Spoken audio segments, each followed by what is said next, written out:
Dans l'épisode d'aujourd'hui, on retrace la création d'un collectif de salariés bien décidés à faire bouger leur entreprise, une marque française dans la grande distribution, pour s'aligner avec la transition écologique. Eux sont au siège social, mais dans les magasins, sur le terrain, ça peut être parfois compliqué d'embarquer les équipes sur des sujets environnementaux ou de le rendre concret pour eux. Pour cela, Énergique, qui soutient ce podcast, a déployé son challenge environnemental auprès de nombreuses entreprises de retail. Ça leur permet à la fois de faire des économies dans les magasins grâce aux éco-gestes adoptés par les équipes terrain, mais aussi de former les collaborateurs pour qu'ils comprennent mieux personnellement les nouvelles attentes de clients sur l'écologie. Quand ce n'est pas de satisfaire directement les salariés qui sont souvent en attente d'être mieux formés aux enjeux écologiques par leur entreprise. Pour en savoir plus sur les entreprises de la grande distribution qui ont déjà déployé le challenge d'Énergique et leur avis sur cette solution, rendez-vous sur l'article dont le lien se trouve dans les notes de cet épisode.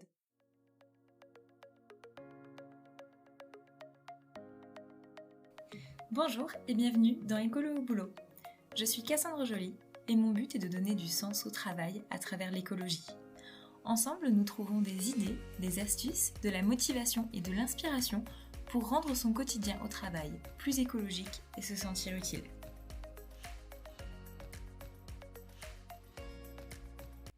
Collectif de salariés. C'est peut-être un terme qui vous parle. C'est un sujet que j'avais abordé avec Pauline et Alexis dans l'épisode 37 du podcast sur l'association Les Collectifs. Ces salariés qui se regroupent pour donner du poids à leur volonté d'accélérer la transition écologique dans leur entreprise. Et c'est ce qu'on va vivre aujourd'hui avec Chloé, Colline et Guillaume qui ont créé un collectif dans une grande entreprise française. Vous allez voir, on entre vraiment dans les détails, c'est comme si on y était. Vous allez pouvoir vous inspirer de leur audace, de leur persévérance, mais aussi leur piquer quelques idées d'organisation ou d'action. Surtout, ils sont une magnifique preuve qu'un groupe d'une dizaine de salariés, dans une entreprise qui en compte des milliers, est capable de faire bouger les choses.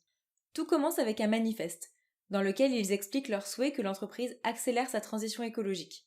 Ce manifeste, ils l'envoient par email, sans prévenir personne, aux 1000 personnes du siège social. Dans les heures qui suivent, ils reçoivent une convocation.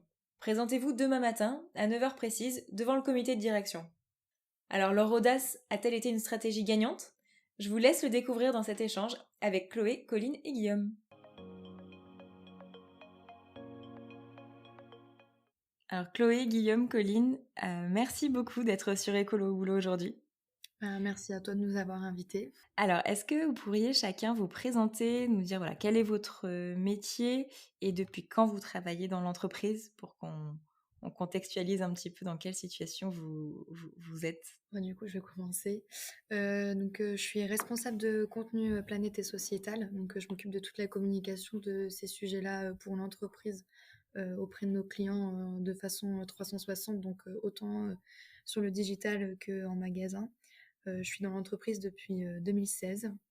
Donc ça commence à faire un petit temps parce que ça fait 7 ans.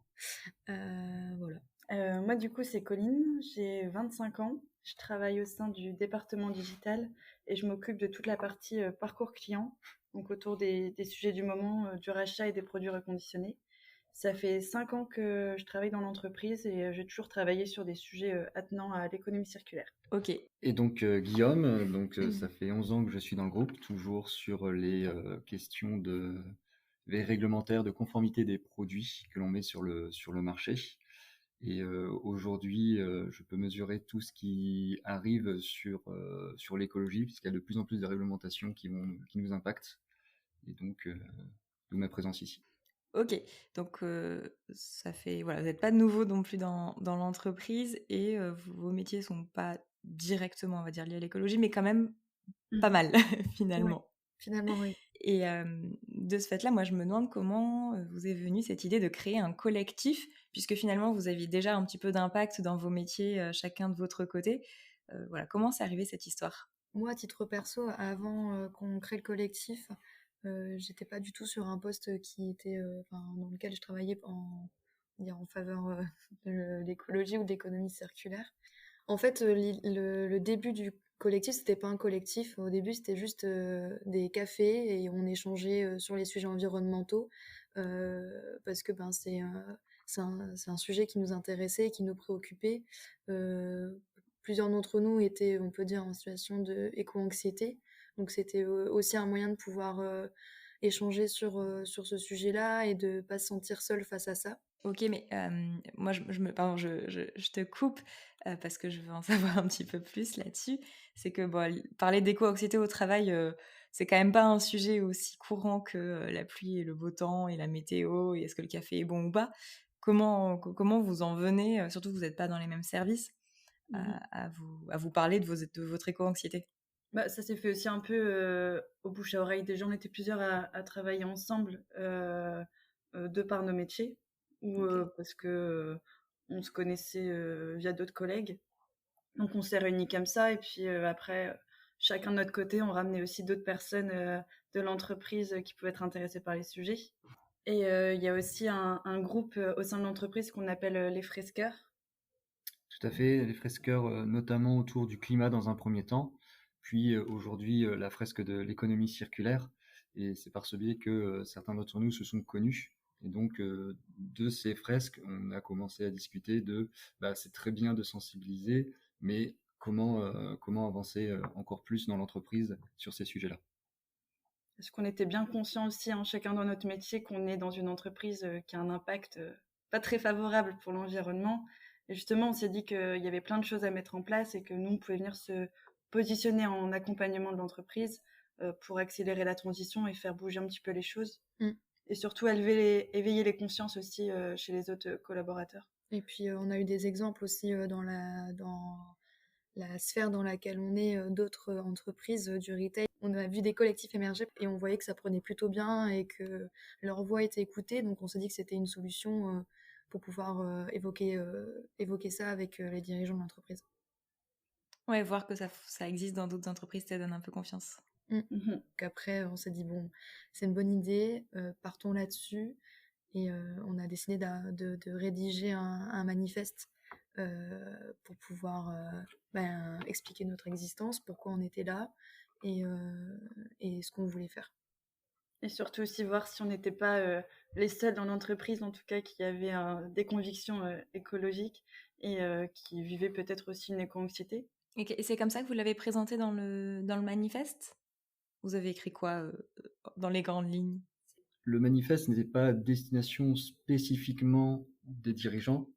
C'était plus, comme l'a dit Colline, une question de se dire est-ce qu'on est les seuls dans l'entreprise à penser ça? Est-ce qu'il y a d'autres personnes concernées? Donc, on a envoyé le manifeste à l'ensemble des collaborateurs qu'on pouvait contacter rapidement. Et dans ce manifeste, on commence d'abord par un constat de société et un constat environnemental par rapport notamment au rapport du GIEC qui venait d'être publié à ce moment-là. Donc, pour montrer aussi que on n'est pas juste une bande de jeunes éclairés, mais qu'on s'est renseigné sur les sujets sans pour autant être expert des questions climatiques, etc. On se positionne pas du tout dans ce créneau-là, mais on est sensibilisé, on s'appuie sur des données factuelles, des données d'organismes reconnus.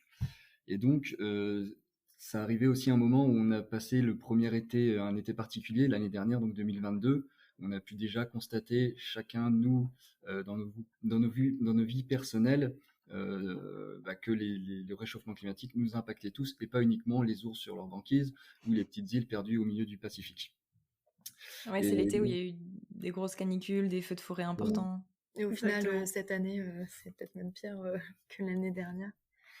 Et donc, comme on disait au début, on a souhaité donc responsabiliser l'entreprise et ses collaborateurs et collaboratrices sur le fait que donc nous sommes partie prenante sur la crise environnementale en cours et qu'on a un pouvoir d'action. Donc, partie prenante, toutes les entreprises et chacun de nous en tant qu'individu, de par notre mode de vie, partie prenante, pas juste cette entreprise en particulier, mais vraiment tous au même niveau finalement.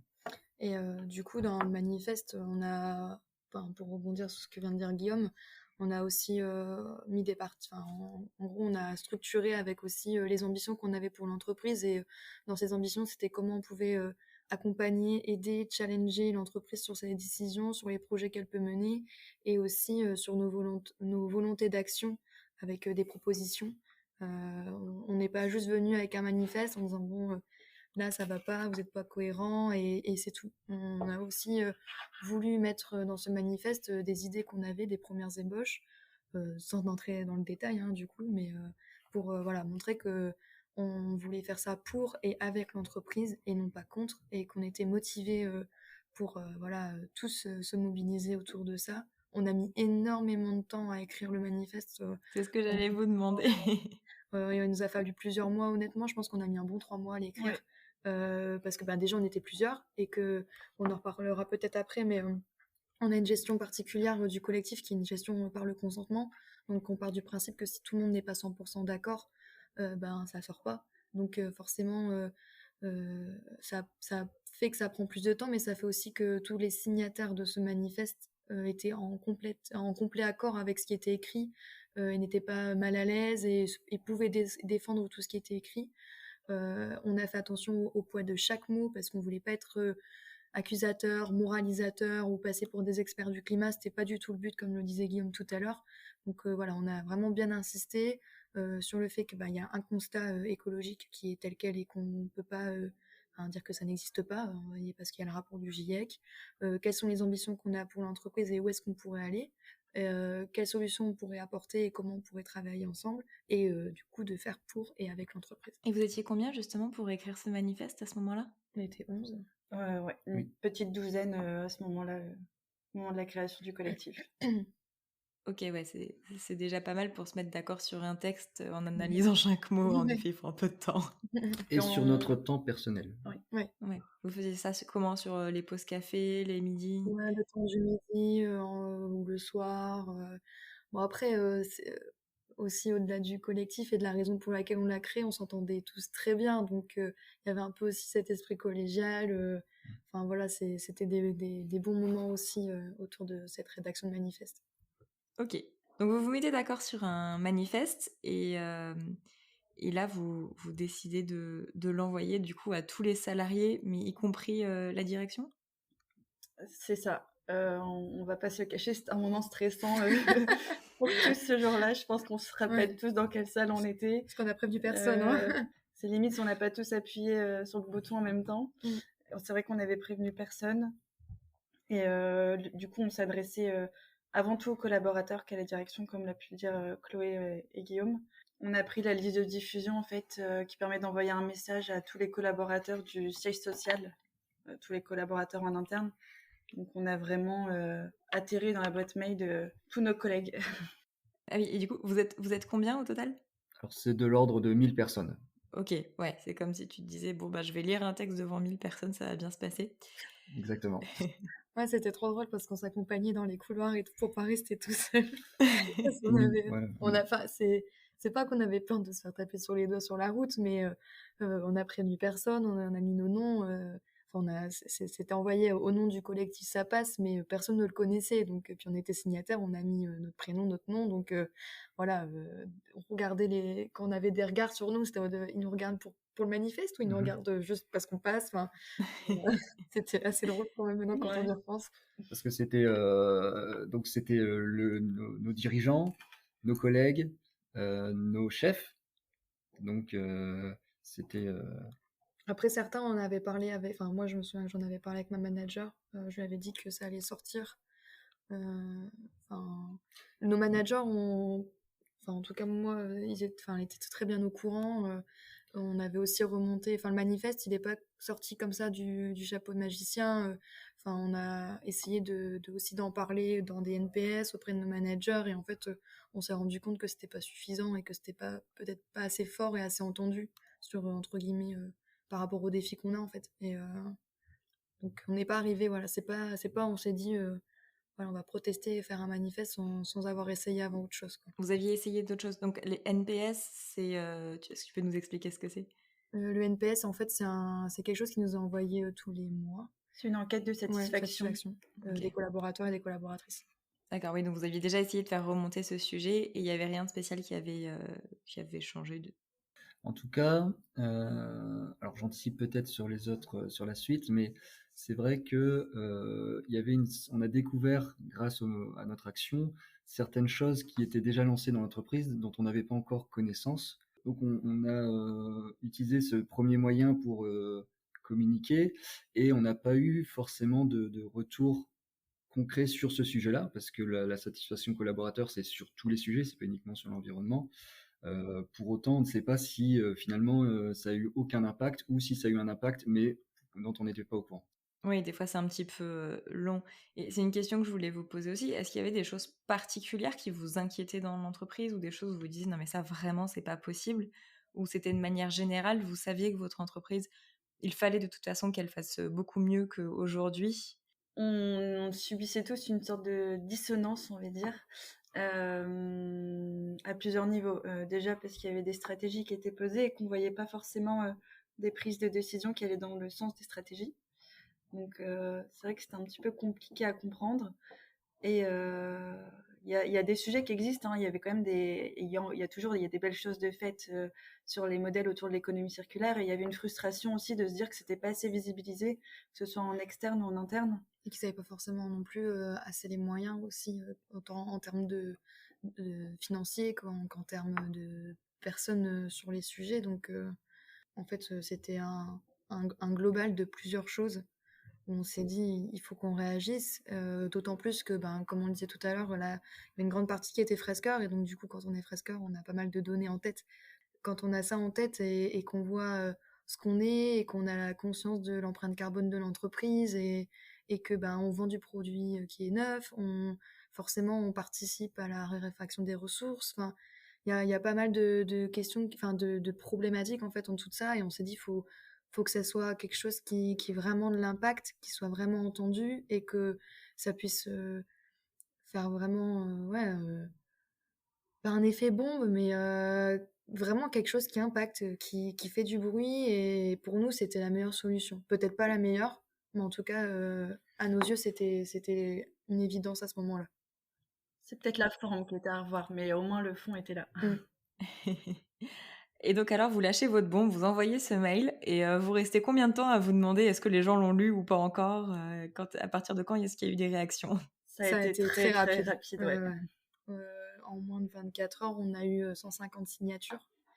Ok. Et là, on s'est dit, on n'est pas tout seul, c'est cool. Première réaction, Première super réaction, c'est ça, positive. on n'est pas tout seul, ça va, ce qu'on dit, ça reste cohérent apparemment.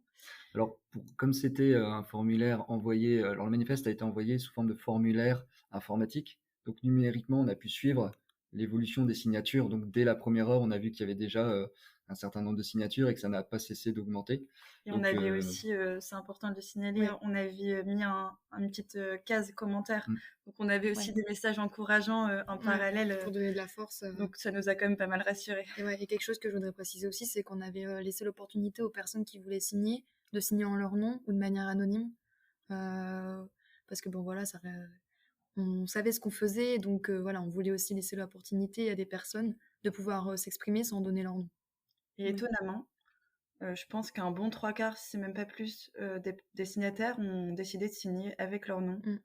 Donc c'était une belle preuve aussi. On était contents. Ouais. Donc après le côté signataire, il y a eu le côté réaction-direction, forcément. Ouais, c'est ce que j'allais vous demander. Est-ce qu'à un moment, des managers sont venus vous voir? C'était très rapide aussi, hein, parce qu'on l'a envoyé au midi, à 22h, on recevait un message de réunion avec tout le comité de direction le lendemain matin. Donc vraiment une action-réaction très rapide. Honnêtement, moi perso, je ne m'attendais pas à ce que ça soit aussi rapide. D'ailleurs, on avait même peur. Moi, ma pire crainte, c'était pas de réaction. Ouais, bien sûr. Ça aurait été terrible, en fait, de se dire ça fait flop. Ils s'en moquent et point. Non, là, franchement, très agréablement surpris d'avoir une réaction et si vite et je pense que c'est une petite fierté, mais de réussir à rencontrer le comité de direction comme ça en moins de 24 heures, je pense que c'est assez rare. Donc pour ça, on a été agréablement surpris. C'était vraiment bien de leur part de nous contacter aussi vite. Surprise, stressé aussi. Parce qu'on savait pas que ça on allait être manger quand même. C'est ça. Et est-ce que vous étiez prêt à aller parler de votre manifeste devant le comité de direction le lendemain? Enfin, vous étiez préparé là, c'est entre 22h et le lendemain matin et il n'y avait pas beaucoup de temps? On s'est préparé à 8h au matin. Je peux faire une comparaison bizarre ou pas? Non. Alors, je vais quand même la faire. Non, je pense que c'est comme l'arrivée d'un enfant. C'est-à-dire que on s'est préparé, mais je sais pas si on peut dire qu'on était vraiment prêt parce que ça pouvait être tout et n'importe quoi. On ne savait pas s'ils allaient discuter, faut pas dire un mot plus violent. Et voilà, on savait pas du tout si comment ils l'avaient pris déjà. Et donc on avait préparé forcément. On s'attendait à la question pourquoi, pour, contre. Tous ces aspects-là. Donc on l'avait préparé, est-ce qu'on était prêt? Bah, en Et fait, Voilà. quand on a rédigé le manifeste, on s'est préparé à ce moment-là, Mm. au final. Parce qu'on s'attendait, enfin, moi personnellement, je m'attendais pas à ce qu'on ait un rendez-vous comme ça du lendemain. Et je m'attendais pas non plus à Mm. ce qu'on rencontre tout le comité de direction d'un coup d'un seul, comme ça, tous ensemble. Donc, on a eu le message à 22h. On s'est envoyé, du coup, on a un groupe ensemble de WhatsApp. On s'est dit, bon, demain on est attendu. Et donc, du coup, on s'est dit, bon, on arrive un peu plus tôt. Il y a Ouais. toujours des retards, que je nommerai pas ici. Mais du coup, Il n'est pas là. il n'est pas là. Mais du coup, ouais, on s'est retrouvés 1 heure avant le rendez-vous. Dans une salle, on a pris la salle la plus cachée dans Dans le dans le bâtiment. bâtiment pour faire ça. Et puis voilà, on s'est dit qui est porte-parole parce que c'est ça, il y avait surtout. aussi ça, qui est porte-parole parce que on avait un point d'honneur, c'était et qui est toujours d'actualité dans comment on fonctionne entre nous, c'est de pas se couper la parole. Enfin voilà, donc on a défini 2 porte-paroles, parité, du coup un homme, une femme. Les autres étaient là avec leurs petits bouquins, enfin leur petit Calepin. carnet et leur stylo pour prendre des notes. Après, si on voulait intervenir, on était libre de tous et toutes intervenir, mais voilà, l'idée c'était que ces 2 porte-paroles puissent porter notre parole, donner les messages, et puis de toute façon, on y est vraiment allé enfin on était plusieurs, mais c'était une personne. Voilà. Puis c'était aussi, il y avait de la pression derrière aussi parce que c'est quand même une opportunité de rencontrer le CODIR. Mm.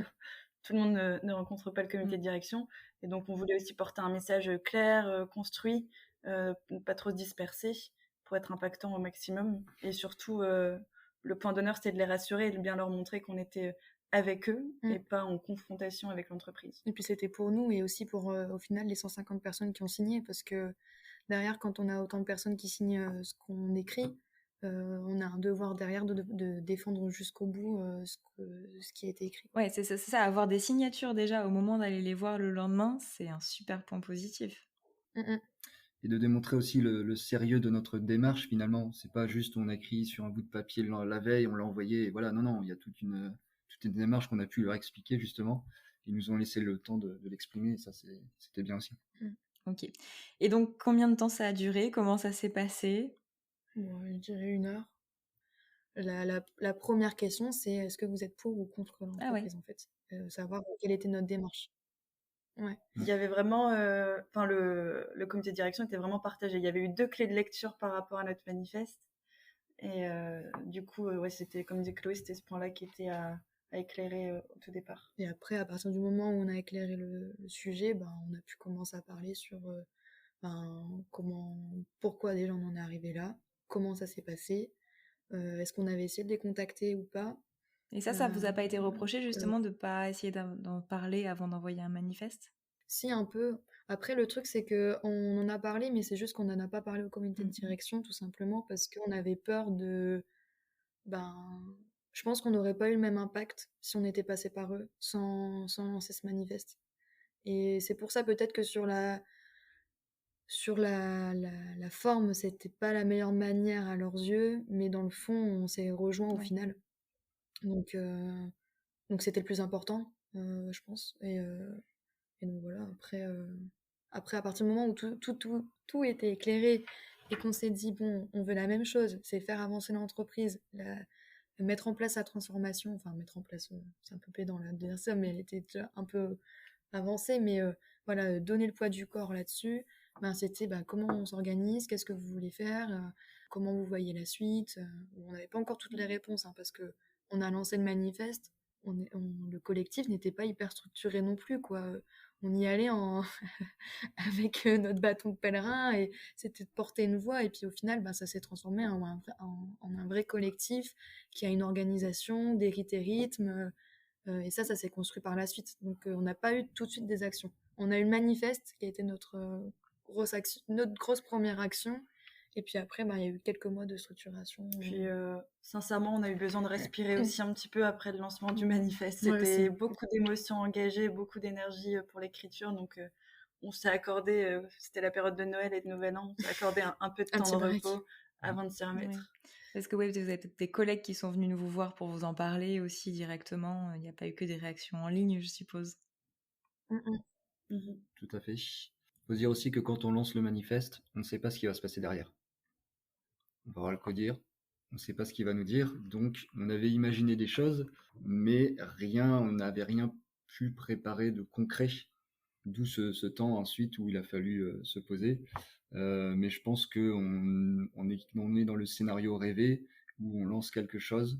Et le point très positif, c'est que derrière, ils nous ont proposé nous ont laissé le champ libre et ils nous ont même accordé un sponsor pour nous accompagner dans la démarche et donc lancer des actions et tout en gardant notre liberté, le faire dans le cadre de l'entreprise finalement. Juste, pardon, un sponsor, vous entendez quoi par là exactement? C'est quelqu'un du comité de direction qui nous suit. Enfin, c'est plus la même personne aujourd'hui, mais qui nous suit, donc avec qui on avait un comité de pilotage une fois par mois, où on lui faisait le feedback sur nos actions, et puis lui il nous faisait le feedback sur ce qui se passait dans l'entreprise, de ce qu'on devait connaître. Et en plus de ça, ça nous donnait de la crédibilité au sein de l'entreprise, parce que s'il y a eu 2 clés de lecture dans le comité de direction, il y a aussi eu 2 clés de lecture dans l'entreprise et au sein du siège social. Donc il y avait des collaboratrices qui ne savaient pas si on était validé ou pas, et qui étaient en mode bon, est-ce que c'est validé, est-ce que le comité de direction est ok avec ça, et puis une partie qui était très sponsor, en mode allez-y, c'est trop bien ce que vous faites, comment on fait pour vous rejoindre, donc voilà, on a dû éclairer aussi ce point-là auprès du siège social, pardon.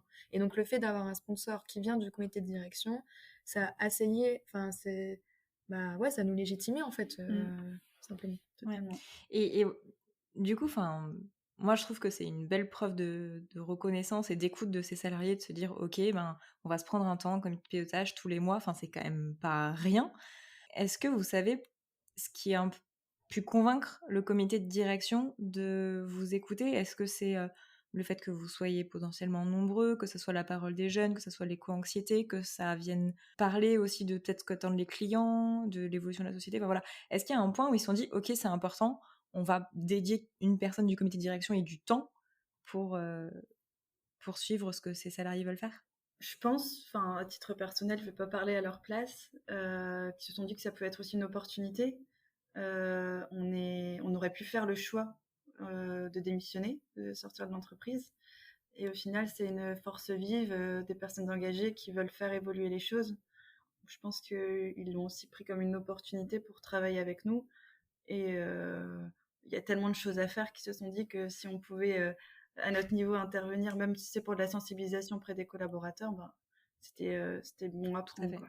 Et le sponsor qu'on a eu aussi croyait en nous. Et je pense que c'est ça aussi qui a aidé, c'est que dès le début, après forcément c'était cette personne-là par rapport à lui, la verticale qu'il avait au sein de la direction, mais il croyait en nous, et donc ça a aidé.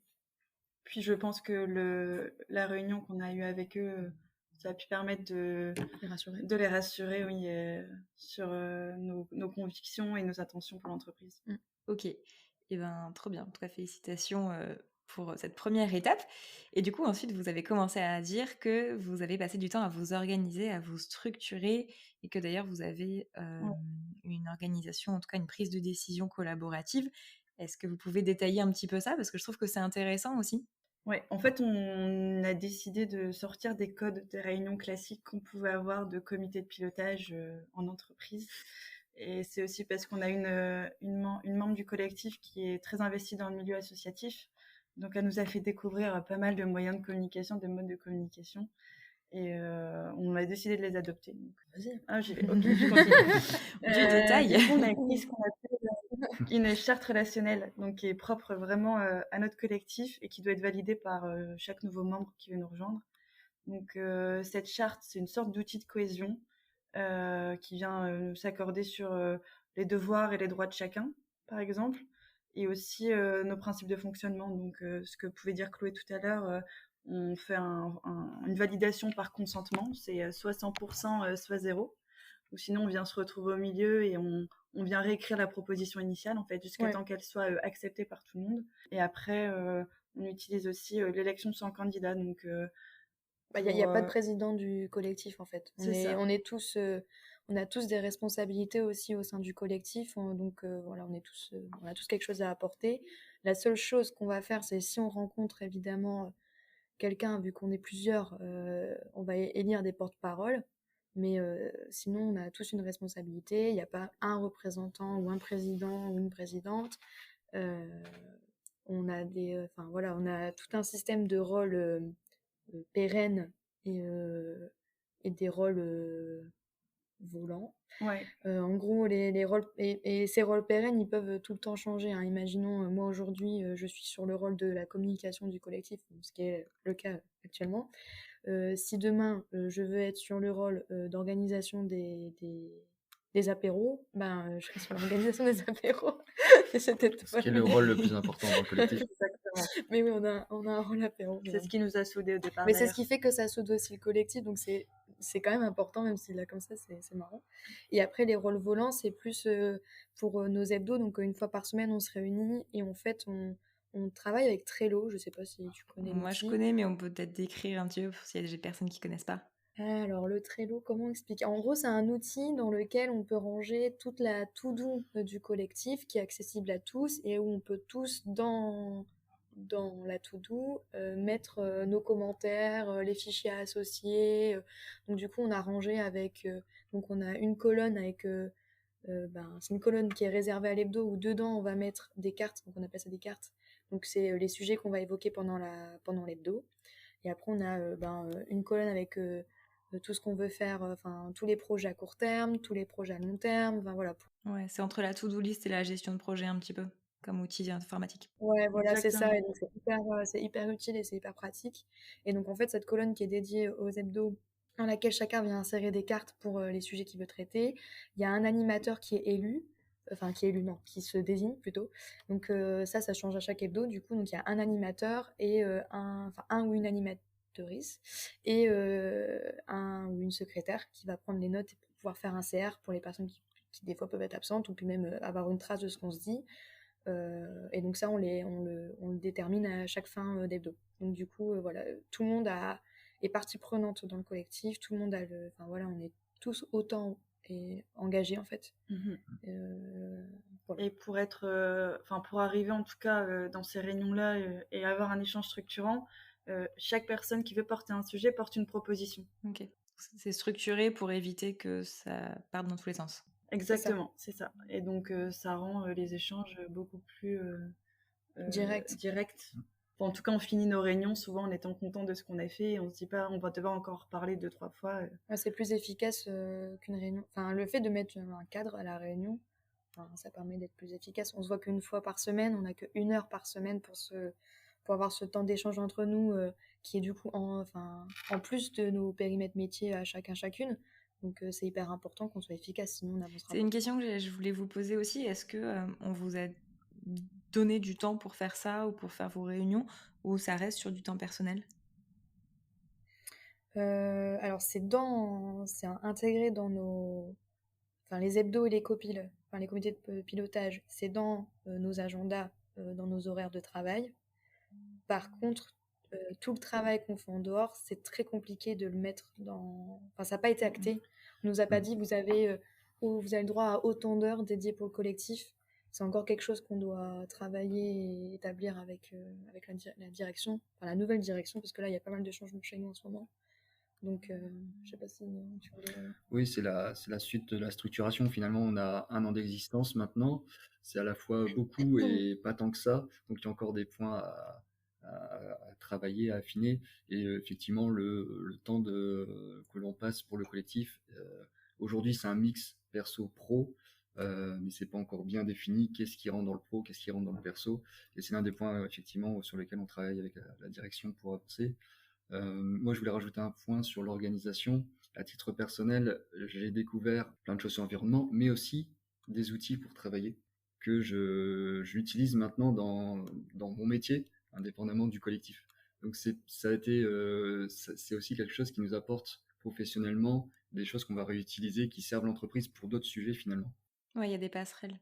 Et si on revient sur le sujet du cadre, justement, on a rencontré une partie de la nouvelle direction ce matin, et c'est vraiment un sujet sur lequel il faut qu'on tranche rapidement, parce que bon, là, on va bientôt fêter notre première bougie, et on voit que on a mis beaucoup d'énergie cette année, que ça commence.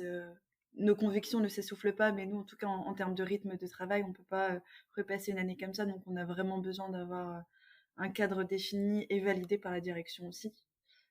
Sur tous ces sujets-là. Ouais. Et vous êtes combien dans le collectif maintenant? Je crois qu'on est revenu à On est 11. 8. Non, on est moins. Hein. Non, on est 8. Je crois qu'on est On n'a 8. pas remplacé tout. Une petite D'accord. dizaine. Et du coup, les personnes qui ont signé le manifeste, elles, est-ce qu'elles ont un rôle aussi dans le collectif, même si elles n'en font pas formellement partie? Alors pour le moment, non, parce que avec toute ce temps de structuration, etc., ça a été un peu long. On a voulu d'abord définir en gros dans l'organisation qu'on a écrite et qui n'est pas encore réalisée, mais c'est d'avoir un noyau, donc nous, que le noyau du collectif, qui du coup c'est celui qui s'investit le plus, c'est quand on est dans le noyau, on a un rôle dans le collectif.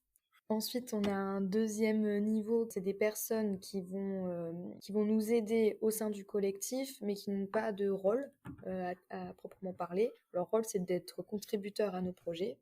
Et ensuite, on a un dernier volet. Ça, c'est des personnes qui nous soutiennent, qui peuvent de temps en temps nous aider en nous donnant des inputs, des conseils, participer à des tables rondes qu'on pourrait mener, des choses comme ça. Et où là, il n'y a pas d'engagement, quoi. C'est juste, je soutiens la cause et je vous aide de temps en temps. Ok, ça marche. Et vous avez passé beaucoup de temps à faire de la structuration. Est-ce que vous avez quand même eu l'occasion de mener quelques actions pour faire changer les choses en termes d'environnement dans l'entreprise? Oui, c'est pour ça aussi que ça c'est venu un peu entre guillemets court-circuiter le fait de pouvoir embarquer les signataires, parce que il y en avait 150, donc c'est beaucoup de personnes, et il fallait qu'on mène des actions quand même concrètes. Du coup, on a eu plusieurs victoires. La première victoire, dans tous les cas, ça restera ce manifeste, hein, de pouvoir sensibiliser. À ça, on a mis en place, au début, on a commencé par mettre en place des tables rondes avec les collaboratrices pour que ces signataires puissent échanger avec nous, et un espace pour pouvoir échanger avec nous, donc sur des sujets liés à l'entreprise, liés à l'environnement, ce qu'ils en pensaient. Et en fait, nous, on récoltait tous ces verbatims et ces retours pour pouvoir le partager auprès du comité de direction, pour que ça puisse nourrir les réflexions. Donc il y a eu cette première chose. Ensuite, on a mis en place ce qu'on appelle des conférences planètes. C'est une conférence qu'on maintient tous les 3 mois et durant laquelle elle se divise toujours en deux. Il y a une partie entreprise où on met en lumière les projets qui sont en réalisation ou qui ont été réalisés ou qui sont en cours de réalisation. Et le deuxième chapitre, le deuxième volet de la conférence où on fait intervenir quelqu'un d'externe à l'entreprise pour dire d'avoir une ouverture de chakra et des exemples à suivre, des choses peut-être pas à faire nous dans l'entreprise. Et sur les 2 premières éditions, on ne s'est pas encore penché sur l'externe, parce qu'en fait, il y a eu des acquisitions d'entreprises vertueuses pour l'environnement au sein du groupe et qui sont aujourd'hui trop peu connues par les collaborateurs. Donc, on voulait d'abord leur laisser l'occasion de se présenter. C'est de l'externe interne au final. C'est de l'externe interne. Et c'était hyper enrichissant et au moins, on sait qu'il y a des avancées dans l'entreprise. Et là, on a pour ambition de s'ouvrir un petit peu plus à l'externe, puisqu'il y a des jolies initiatives aussi dans notre région qu'on veut mettre à l'honneur. Ensuite, la plupart des membres du collectif sont devenus fresqueurs de l'économie circulaire et nous avons été invités à un séminaire regroupant les principaux dirigeants du groupe pour C'est 100 personnes. Hein. Voilà, une centaine de personnes. Donc on s'est répartis de différentes tables. Et donc on a été conviés pour les fresquer, entre guillemets, c'est un verbe qui n'existe pas. Mais qu'on comprend dès qu'on a déjà fait une fresque. Voilà. Donc voilà, pour les fresquer, et donc ça nous a fait, et on a ressenti énormément de fierté à être les ambassadeurs, finalement, être connus comme étant des personnes qui peuvent apporter quelque chose aux grands dirigeants. Et suite à ce séminaire, notre PDG a décidé que cette fresque devrait être déployée sur l'ensemble des collaborateurs, donc à la fois au siège et à la fois dans nos autres entités, exactement. L'objectif, c'est de fresquer tout le monde d'ici 2024. Donc c'est un gros objectif. Il vous reste un peu moins d'1 an. Voilà. On a commencé déjà, depuis septembre, on a commencé activement. Ouais. Et du coup, mais c'est un gros signal pour nous de l'entreprise. Donc ça, c'est très, très positif. Ouais, félicitations, c'est une super réussite. Vraiment, c'était une super expérience. Moi, j'en garde un très bon souvenir et je pense que c'est le genre de choses que je pourrais dire quand je serai une vieille mamie à mes petits-enfants. Comme moi. Ouais, comme toi. Mais non, c'était vraiment une super expérience. Et puis d'avoir ce retour-là en face aussi, qu'on nous dise que c'est génial, qu'il faut trop que ça soit déployé partout. Parce qu'il y a le PDG qui l'a dit, mais toutes les personnes aussi qu'on a fresquées ce jour-là étaient hyper positifs. Donc, ça donne ça donne de la force à ce qu'on fait. Et moi, je suis super fière de ce qu'on a fait là jusqu'à aujourd'hui. Et ça leur a pas fait peur parce que quand même les fresques en général, elles montrent quand même tout ce qui va pas et tout ce qu'il faudrait faire. Et on voit l'étendue du travail devant nous. Je me dis, les dirigeants ou des salariés, ils peuvent se dire, oh là là, mais on va pas y arriver.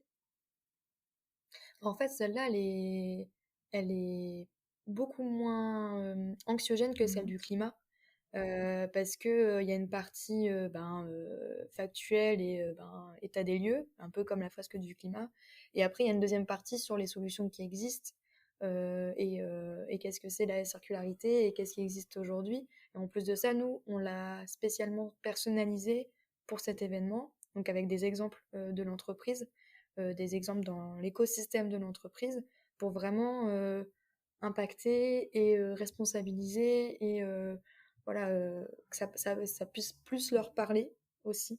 Donc, Puis montrer qu'il y avait des solutions qui étaient déjà présentes, qu'il y avait des choses concrètes de mise en place et que maintenant il fallait juste tout mailler ensemble, juste.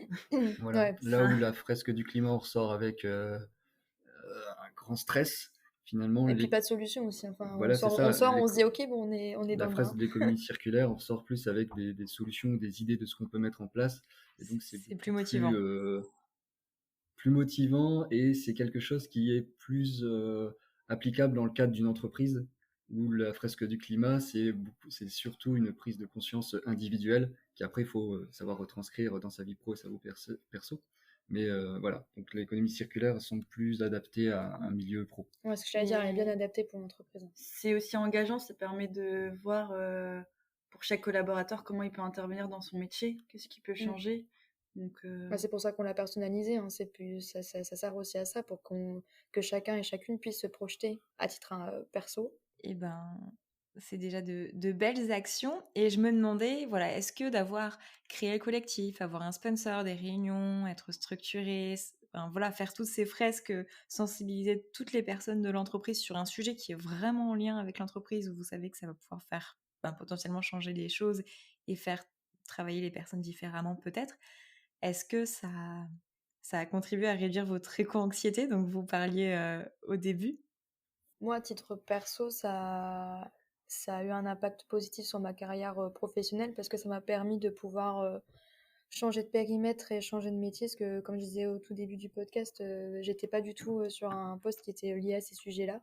Donc, moi, ça m'a permis d'évoluer là-dedans et d'être à un poste qui est en phase avec mes valeurs et sur lequel je peux avoir une vraie action. Donc, ça a participé à ce que l'éco-anxiété soit moins présente. Après, ça l'enlève pas complètement. Disons que ça me rassure plus dans le sens où je me dis, bon, je fais quelque chose à titre perso et j'ai réussi aussi à faire quelque chose à titre pro, même si c'est toujours pas suffisant. Du coup, ça l'a réduit. Mais avec tout ce qu'on entend, tout ce qui se passe, ça reste quelque chose qui continue d'être enfoui quelque part. Après, personnellement, c'est pas une éco-anxiété qui me paralyse, c'est plutôt une éco-anxiété qui me donne envie de bouger et voilà, de garder cette énergie, de continuer et de continuer jusqu'à temps que je pourrais donner d'énergie là-dedans. Je vais pas répéter ce qu'a dit Chloé, mais je la rejoins sur beaucoup de points. Déjà, moi, je trouve ça important d'aligner mes valeurs personnelles sur mon travail. Donc, j'ai la chance de l'avoir au quotidien, mais ça a été démultiplié aussi par le collectif. On s'est aussi positionné en tant qu'épaule les uns pour les autres. Donc, rien que d'être dans l'échange sur ces sujets-là, de voir qu'on n'est pas seul, ça a été grandement. On peut compter les uns sur les autres aussi pour se rassurer. Et depuis qu'on est au collectif et du coup qu'on travaille avec une partie de la direction, on est plus au courant, on a plus d'informations de ce qui se trame, des stratégies qui sont en train d'être mises en place. Donc ça nous rassure aussi sur le tournant que prend l'entreprise. Et je pense que tout ça, ça nous a aidé aussi sur cette année en tout cas. Alors je rejoins Chloé et Colline, et je voulais ajouter que pour moi, l'éco-anxiété, être éco-anxieux, finalement, c'était un comportement assez sain, finalement, puisque les enjeux sont vraiment là, donc je pense qu'on a raison d'avoir peur, et si on n'avait pas peur, si on n'a pas peur, c'est qu'on n'est pas vraiment conscient de ce qui nous attend. Et pour moi, l'objectif, c'était je pense pas que je perdrais cette éco-anxiété, mais c'était plus de la maintenir en dessous d'un seuil où ça devient, où on peut avoir des symptômes physiques et se retrouver en boule dans un coin d'une salle, et plutôt de la garder suffisamment bas pour que ça reste une force motrice pour mener des actions et rester en accord avec soi-même. C'était plus dans ce cadre-là. Tu l'as bien dit. Merci. Ouais. C'est très inspirant, merci. Bon, et alors les prochaines étapes pour le collectif, on a parlé de définir ce qui rentre dans le temps de travail ou pas, de continuer à structurer, de déployer d'autres actions. Qu'est-ce qu'on peut vous souhaiter? Bah, ça va être un gros point, mine de rien, parce que comme disait Chloé, il y a un changement de direction. Donc on a encore des rencontres à faire et on doit se réaligner aussi sur la stratégie qui sera posée et la trajectoire pour 2024 et les années suivantes. Et puis c'est tout frais parce qu'on l'a rencontré ce matin. Voilà, Donc, on l'a là, rencontré ce matin, là, on est pile dans le créneau. Ouais. Donc, on voit qu'on peut mettre quelque chose de chouette en place et on va du coup créer une véritable gouvernance, je pense, avec la direction. Donc on a hâte d'avoir ces prochains échanges. En tout cas, on espère qu'il y en aura une. Ouais. En fait, on ne sait pas trop comment ça va évoluer de leur côté. On a eu un échange avec eux ce matin. On a été remerciés. Enfin voilà, ce qu'on a fait a été apprécié et ils ont conscience qu'on peut être une force pour l'entreprise. Après, comment ça va concrètement s'organiser? Aujourd'hui, on n'a pas encore la réponse. On espère l'avoir bientôt et pour 2024 en tout cas. Mais ce qu'on peut nous souhaiter, c'est que le collectif puisse grandir, qu'on puisse être vraiment des parties prenantes dans les stratégies de l'entreprise et qu'on puisse, je sais pas si on te l'a donné, mais notre ADN, c'est, enfin en tout cas notre raison d'être, c'est inspirer, challenger par l'écoute et les rencontres, les stratégies et les actions qui permettront à l'entreprise de répondre aux enjeux environnementaux. Donc en fait, ce qu'on peut nous souhaiter, c'est de pouvoir répondre à ça en fait et d'être toujours dans cet échange, de toujours pouvoir challenger la direction parce que forcément on a une appétence un peu plus grande sur ces sujets-là, donc nous on essaiera de pousser un peu plus loin leur réflexion et donc si on peut le faire, c'est génial. Et toujours en restant dans notre place aussi, comme on a pu le préciser précédemment, le fait qu'on ne soit pas des experts, qu'on soit juste des personnes avec des convictions peut-être un peu plus importantes sur ces sujets-là, et que du coup on est disponible pour challenger et prendre part au sujet. Ouais, finalement garder ce rôle de catalyseur et avoir un impact de plus en plus important sur cette question écologique. Et embarquer tout le monde aussi, pas que le siège social. Aujourd'hui, on a fait du bruit dans le siège social, mais l'idée c'est que ça se répande partout, pas avec que notre collectif juste en diffusion de ce qu'on fait, mais que ça soit quelque chose qui s'initie partout, par tout le monde et qui fasse partie des convictions de chacun, quoi, et de chacune. Mais par contre, l'objectif serait plus de susciter des vocations et des actions comme celles qu'on a pu mener, mais en local et surtout faut que le cœur soit là-bas, c'est-à-dire que c'est pas nous qui allons de l'extérieur leur impulser quelque chose, il faut que ça vienne d'eux-mêmes parce que c'est beaucoup plus puissant et c'est Là on parle des magasins directement quand vous dites en local. Ouais. Oui. Puis en fait on a aussi créé le collectif avec pour cible de se dire que on sera plus là demain, Non, mais dans le sens où notre but, c'est pas de conserver un collectif à vide aeternam dans l'entreprise, mais bien que chaque collaborateur demain soit responsable et prenne conscience de ces enjeux-là, en fait. En soi, Le collectif, il sera élargi à ouais, en fait, l'entreprise. on aura réussi quand, entre guillemets, il n'y aura plus de collectif. Parce C'est qu'il n'y ça, en aura le plus message. besoin. Mm. Parce qu'on n'aura plus besoin de nous, parce que ça sera infusé partout et que ça sera évident pour tout le monde. À partir de ce moment-là, on aura vraiment réussi. On a piqué cette formule au resto du cœur, mais c'est pas grave. Ouais. Ok. Alors, j'ai une coutume dans le podcast, c'est de demander à la fin un conseil écolo au boulot aux invités. Du coup, est-ce que chacun vous pourriez donner un conseil écolo au boulot aux personnes qui nous écoutent, qui est lié au collectif ou pas, comme vous voulez? Moi, le conseil que je donnerais, c'est de parler. De pas avoir peur de la réaction qu'on pourra avoir en face. Parce qu'on est face à un enjeu qui est beaucoup trop important pour qu'on puisse se laisser paralyser, en fait. Et il faut y aller, il faut s'exprimer. Et si on n'est pas en accord avec l'entreprise, il faut savoir le dire. Après, on n'est pas obligé de crier, de faire des pancartes de manifestants ou autre. Mais Il y a plein de façons de voilà, le dire. il y a plein de façons de le faire et tout peut être entendu si on le dit bien. Je vais rejoindre Chloé, en fait, c'est d'être dans l'échange déjà, pas laisser l'éco-anxiété grandir dans son coin, échanger avec les managers, la direction, parce que Et je puis avec des pense collègues que aussi, hein. et avec des collègues, je pense que c'est des sujets qui vont toucher dans les années à venir de plus en plus de collaborateurs. Ça va être un véritable sujet structurant dans les entreprises.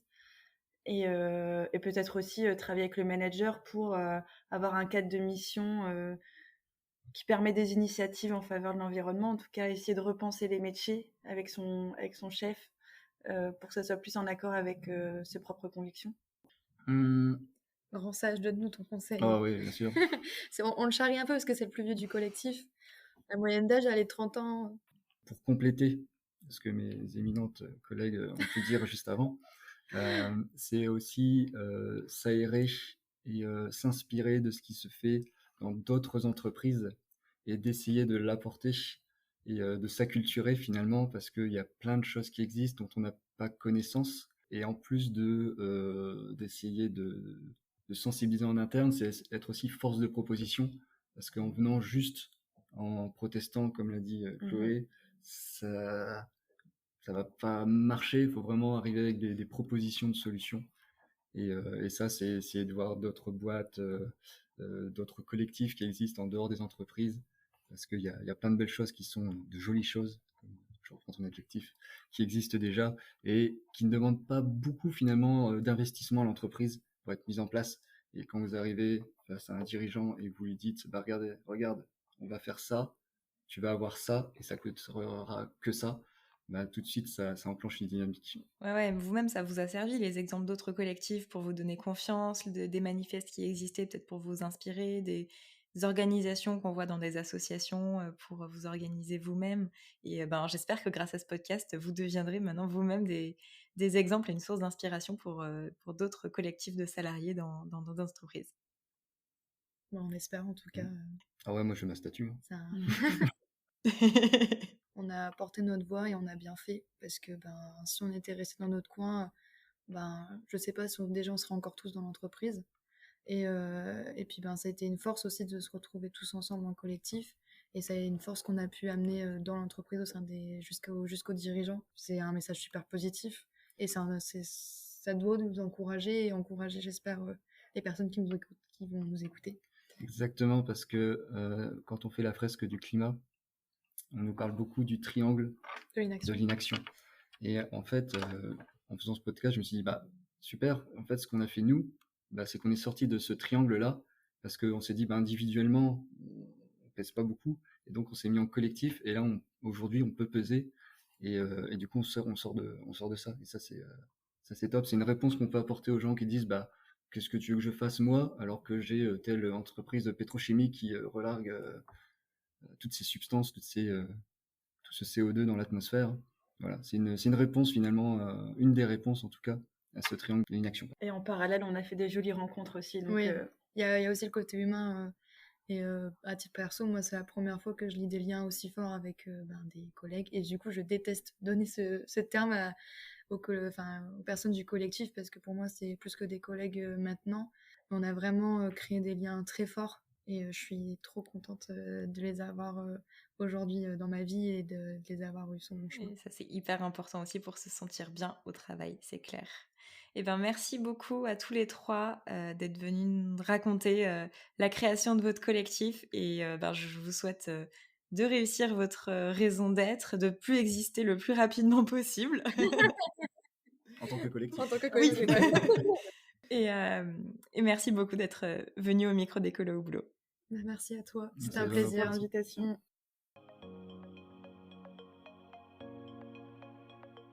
Cette histoire est complètement folle et tellement porteuse d'espoir. À une dizaine, ils ont osé dire haut et fort qu'ils en attendent plus. En se mettant dans une posture d'accompagnement de l'entreprise, ils ont eux-mêmes été accompagnés par un membre du CODIR, et c'est pas rien, pour déployer des formations à l'économie circulaire dans toute l'entreprise, des conférences mensuelles, et ils ne vont probablement pas s'arrêter là. Ce qui m'a marqué, en dehors du courage de ce collectif, c'est la question du CODIR. Vous êtes avec nous ou contre nous? Comme si tout était noir ou blanc, et immuable dans le temps. Dans notre exemple, le collectif avait la volonté de faire changer les choses avec l'entreprise. Ils sont avec elle. Mais imaginons que le CODIR leur demande d'arrêter le collectif. Est-ce que ça ne leur donnerait pas finalement envie d'être contre l'entreprise? Est-ce qu'ils n'auraient pas décidé alors d'aller voir ailleurs s'ils n'étaient pas plus utiles à la cause environnementale? Je comprends la méfiance des dirigeants, mais ça peut être un piège qu'ils se tendent à eux-mêmes en n'anticipant pas cette demande légitime des salariés de rendre l'activité durable, soutenable, compatible avec nos limites planétaires, porteuse de sens. En mettant en place des dispositifs d'échange sur ces sujets avec les salariés, on a moins de chances de découvrir un collectif dont on se méfie du jour au lendemain. Nos trois intervenants aujourd'hui ont l'air de brillants talents pour une entreprise. Et s'ils n'avaient pas créé le collectif, peut-être auraient-ils fini par démissionner, faute de se sentir utiles? Bref, tout ça souligne l'importance d'impliquer les salariés, de les impliquer vraiment dans la transition écologique de l'entreprise.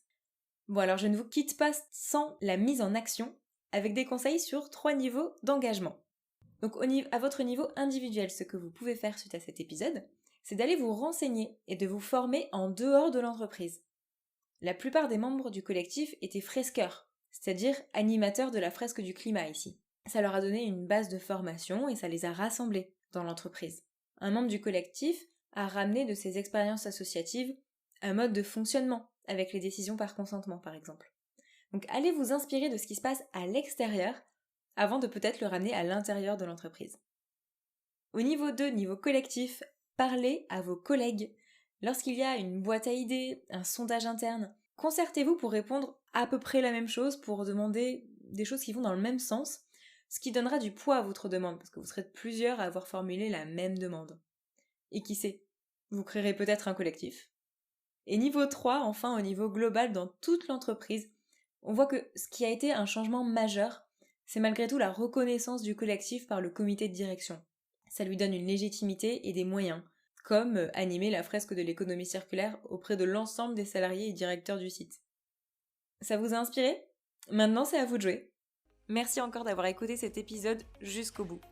Et si vous cherchez d'autres idées, je vous conseille mon livre Écolo au boulot, 60 éco-défis pour agir. Publié aux éditions Jouvence et disponible chez vos libraires. Maintenant, à vous de jouer. Ciao!